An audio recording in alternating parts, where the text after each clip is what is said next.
प्रश्न है बिंदु 4, किस चतुर्थांश में है। यह निर्देशांक ज्यामिति का ऑब्जेक्टिव क्वेश्चन है जो आपके आने वाले एग्जाम में इस तरह का प्रश्न पूछ सकता है। यह बहुत इंपॉर्टेंट प्रश्न है ना।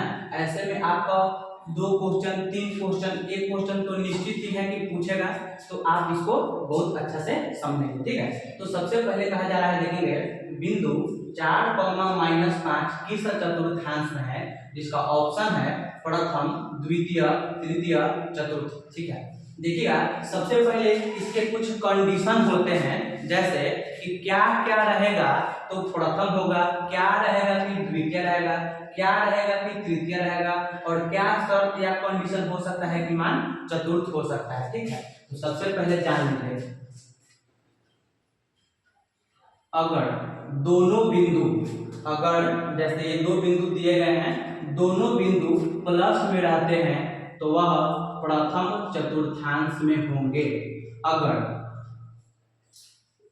एक बिंदु माइनस में दूसरा बिंदु प्लस में रहे तो वह द्वितीय चतुर्थांश में होंगे।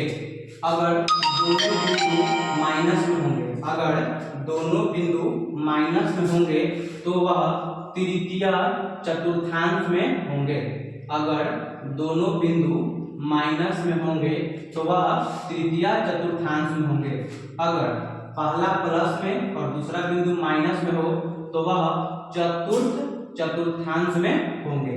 ठीक है, जैसे यहाँ पे 4 लिखा हुआ है, -5 लिखा हुआ है, तो 4 क्या है, पॉजिटिव है, यानी कि धनात्मक है ना, धनात्मक है। और धनात्मक क्या हमेशा प्लस में होना समझा जाता है, यानी यहाँ पे जरूरत नहीं है कि हम जोड़ का चिन्ह या प्लस का चिन्ह लगाए। अगर सिर्फ 4 भी है तो वह प्लस में माना जाता है, यानी कि जो पहला संख्या है वो हमारा प्लस में है और जो 5 है वो माइनस में है।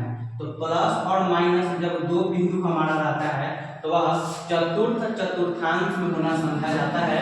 तो आप समझ सकते हैं कि बिंदु 4, किस चतुर्थांश में है, तो टिक लगा सकते हैं, चतुर्थ चतुर्थांश में होंगे। ठीक है प्यारे बच्चों, एक क्वेश्चन आप लोगों के लिए जो सॉल्व करोगे, प्रश्न क्या रहेगा कि बिंदु -3, -3 किस चतुर्थांश में है।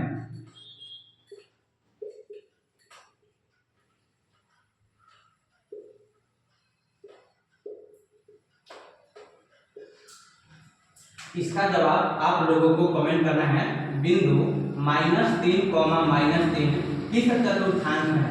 आंसर आपके सामने है, बस आपको खोज करके बताना है। अगर आप 10th क्लास के स्टूडेंट हैं तो आप एक नजर में ही जान जाओगे इसका आंसर क्या है। ठीक है, यह मैट्रिक परीक्षा के लिए बहुत ही इंपॉर्टेंट प्रश्न है।